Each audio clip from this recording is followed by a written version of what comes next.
Hello friends, welcome to my channel. ఇవాళ దోసకాయతో ఈజీగా చేసుకునే పచ్చడిని చూపిస్తున్నాను. ఇందుకోసం నేను 1 కేజీ దోసకాయల్ని తీసుకున్నాను. దోసకాయల్ని పీల్ చేసుకొని అందులోని ముప్పావంతు గింజల్ని తీసేసానండి.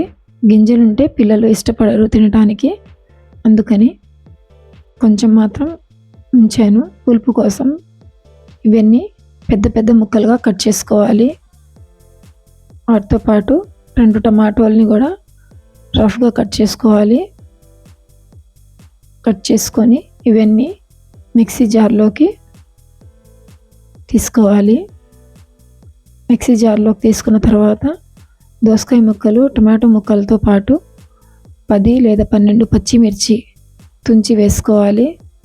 సగం నిమ్మకాయ అంత చింతపండు, 10-12 వెల్లుల్లి రెబ్బలు వేసుకొని రుచికి సరిపడిన ఉప్పు వేసి కోర్స్లీ గ్రైండ్ చేసుకోవాలి. బరకగా గ్రైండ్ చేయాలండి, పేస్ట్ లాగా కాదు.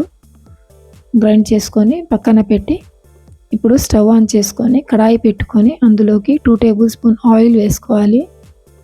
ఆయిల్ వేడైన తర్వాత అందులోకి కొంచెం ఇంగువ వేసుకొని జీలకర్ర వేసి తాలింపు గింజలు 2 టీ స్పూన్స్ వేసుకొని అందులో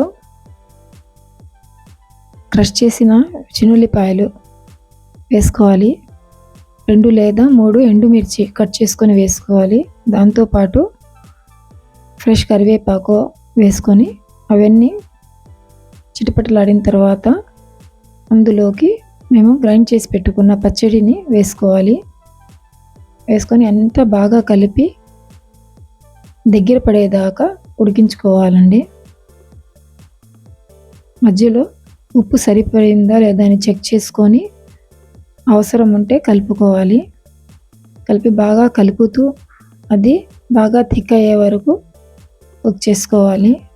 కుక్ చేసుకున్న తర్వాత స్టవ్ ఆఫ్ చేసేసి బౌల్లోకి ట్రాన్స్ఫర్ చేసుకోండి.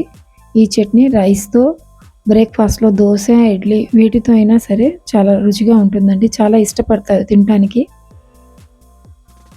బాగుంటుంది. ఇందులో నేను అది తాలింపు వేసినప్పుడు కొంచెం కరివేపాకు తీసి పెట్టాను, అది పైన గార్నిష్ చేసుకుంటున్నాను.